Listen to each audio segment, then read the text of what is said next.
Installing your Nitrorcx engine may be a little challenging for inexperienced RC hobbyists. First, you need to seat the engine in the correct position. You want to make sure the pull start is facing the rear and the flywheel is facing the front. Go ahead and seat the engine on your car. Once you have that in place, you want to grab a hold of your motor and flip the car over.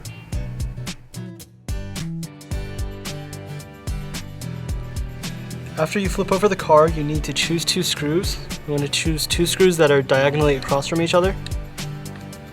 And when you put in these screws, you want to make sure they're not completely tight. You want to leave at least a turn or two.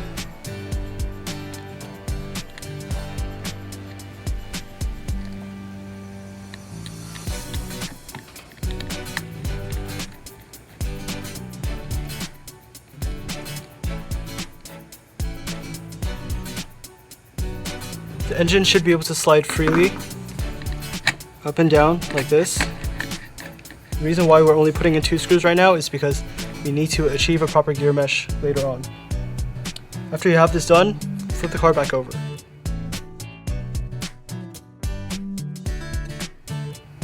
Next, we are going to refasten the brake and throttle linkages to the servo horn. Let's do the throttle first. Use the Allen screw to connect the linkage back onto the servo horn. Make sure to use the second hole on the left side of the T-shape.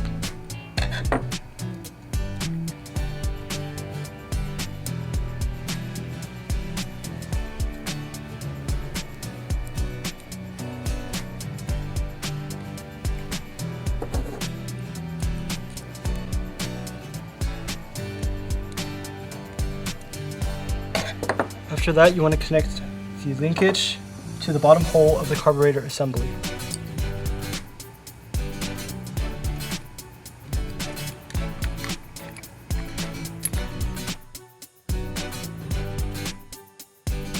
Next, we will do the brakes.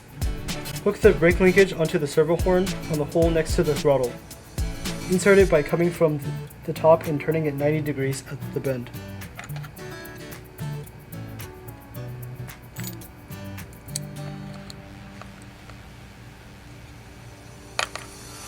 And finally, we're going to reattach the brake linkage to the brake cam.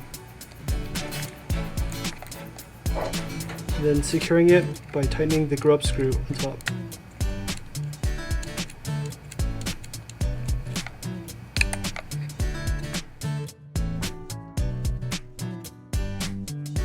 Next, we need to reset the servo before mounting the servo horn. To reset the servo, we need to turn on the car and the remote.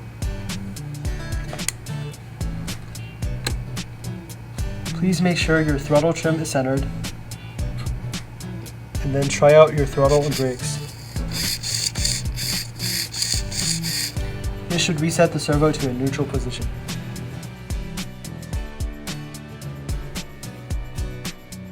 After you get the servo in a neutral position, you want to replace the servo horn back onto the servo, trying to maintain a T-shape that is parallel to the edge of the servo itself. After you have it aligned properly, screw in the Phillips head screw to secure your servo horn.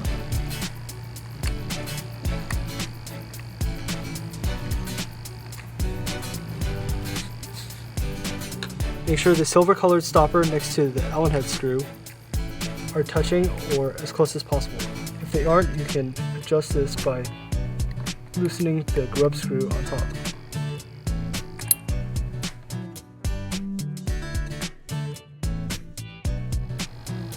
We can now check that the throttle is set properly by looking inside the carburetor. When you pull on the throttle, the carburetor opening should open up all the way. When you pull on the brake, the carburetor should stay in the same position.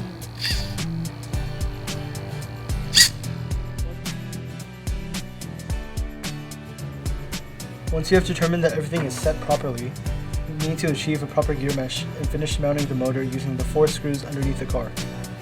If you do not know how to properly mesh the gears on an RC car, check out our other video, Achieving a Proper Gear Mesh. After screwing in the 4 screws underneath the car, we just need to reattach the fuel line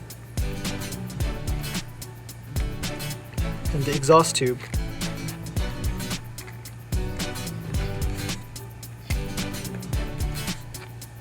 And that's how to install a Nitro engine.